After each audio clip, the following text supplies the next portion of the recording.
Hi friends! Earlier in the week I shared a video with some tips and tools for parents or other adults with children who have questions about or fears or concerns about how the coronavirus, COVID-19, is affecting their lives and their big feelings. Today I wanted to share with you some ideas for you, the adult, the parent, the caregiver, for yourself, for all of us, for ourselves. For many of us, the disruptions in our schedule have resulted in, do I make a whole new schedule? Do I just go freeform and have no schedule? If I've got all these other challenges, whether financial stress or kids at home, how do I do some self-care?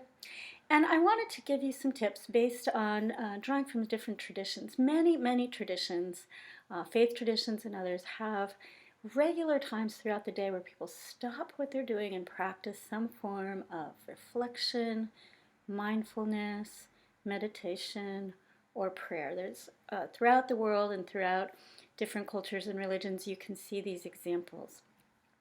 And in one of the traditions that I have also used a lot in my teaching comes from the work of Sandra Bloom and the Sanctuary Model, where she has incorporated questions that help you with reflection and help you with personal self-care and safety into something she calls community meeting.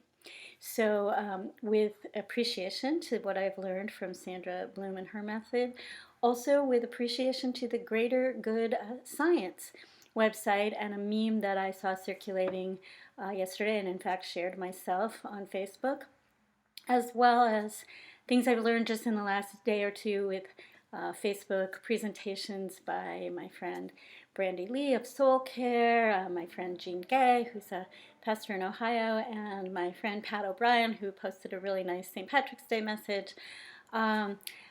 Taking sort of some of the things that I normally share and incorporating themes that I learned from all of these folks, I wanted to give you an idea that maybe instead of creating a whole minute by minute, hour by hour schedule for yourself, or maybe in a supplement to such a schedule that you might have for yourself, why don't we learn from these other traditions and take a few specific times throughout the day to stop, to be mindful, to be reflective, to ask some questions that kind of help us move through this new reality, this new normal. If prayer is what you prefer to do, then to use that time to pray, to use that time to meditate, to use that time to do some walking and thinking and reflecting at the same time. So I'm going to propose 3 sets of questions for yourself. Again, borrowing from these other mentors and leaders that I just named a moment ago, but adding my own twist to it. I'm going to suggest some morning questions, some afternoon, and then some for evening. So let's start with 3 questions you can ask yourself each morning, and I have them written here for you. So I'm going to cover my face. I know that's not so good when you do videos, so let's see. I'll read them, and then I'll hold them up again. 3 morning questions. What is one goal I hope to accomplish today? Just one, and just for today, not the rest of your life, not even the rest of the week. Second question, who can I turn to for support today if I need it? Who can I reach out to? Is it someone in my household? Is it someone through my online community? Is it someone phone a friend? Who can I turn to for support today if I need it? And then the third morning question, how will I nourish relationships by connecting with someone today? Reaching out, connecting with someone who may need to be checked in on, who just may need a little extra moment of care themselves, or just a relationship that I want to nurture. So again, here are the 3 morning questions. I'll be happy to send you a written handout with these on it if you would like to contact me for that. Now let's turn to the afternoon.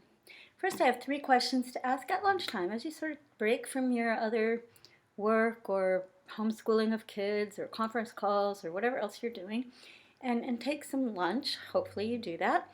Then I have 3 questions to suggest asking during that lunch break. 1, how will I nourish and move my body today? So not just enough to stop and eat and have some lunch, but am I going to move my body? Am I going to nourish my body in other ways? Perhaps that even involves getting outside. 2, how will I nourish my spirit today? What does that look like for me? Does it involve music? Does it involve listening to some online prayers or meditations? Does it involve yoga? Does it involve making art? How will I nourish my spirit today?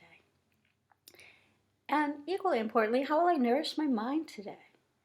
Even if it's 5 minutes doing a short crossword puzzle or something, what will I do that will kind of stimulate my mind in a healthy and productive way? So those are 3 questions I encourage you to ask yourself at lunchtime. Then I have a 4th one that's sort of for the afternoon part of the day. I encourage you to take tea time. It's a beautiful tradition that many cultures have, and go ahead and do it for yourself. Even if you don't drink tea, just shout out to my Smithies here where I learned about tea time at Smith College, but I hope you take a mid-afternoon break. And during that time, here's a question you can think of and reflect on. Have I seen, heard, or created any beauty today? And if I have, how can I share it? Can I just share it with one person on a phone call? Can I post it on social media? Can I share it with my children? Have I seen, heard, or created any beauty, and who can I share it with? So here's my afternoon questions for lunch and tea time. And now let's talk about the evening. Again, I have it divided into 2 parts, dinner time, and then later on when it's time for bed. 3 questions for each part of our evening. 3 questions to reflect on and perhaps even discuss at your dinner table if you have others that you're sharing that meal with. 3 questions for dinner time. What is one thing I learned today? Did I learn something new? What is one success I had today, even if it was small? Can I acknowledge that I had one success today? My daughter likes to ask this question with her kids, and she calls it a rose. What was my rose? And they also acknowledge their thorns, their challenges. What is your rose? What is your thorn? What is one success that you've had today? And then a fun one. What is something that just surprised me today? What is one surprise I had today?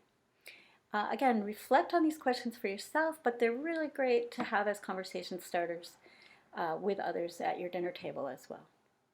Then finally, as you get ready to wind down and call it a day and head to bed, I have 3 bedtime questions for you.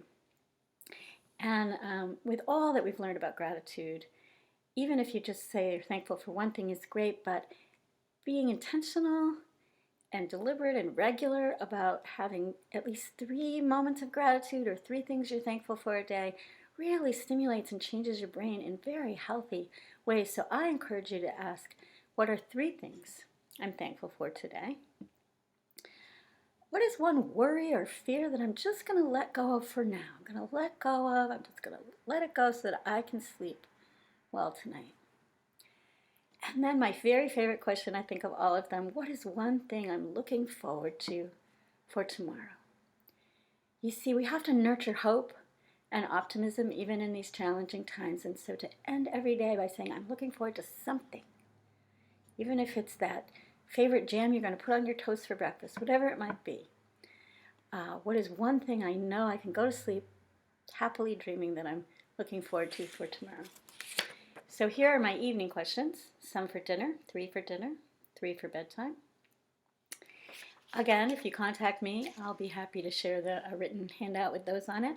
And in the weeks ahead, I plan to do some webinars or other online trainings where I will really go deeper into these ideas in terms of self-care, vicarious trauma, building resilience in yourself and in your children. But for now, I just wanted to share those ideas and hope that some of them might stick and might be useful to you. And if you have some additional ones that you'd like to share, I'd love to hear from you about those.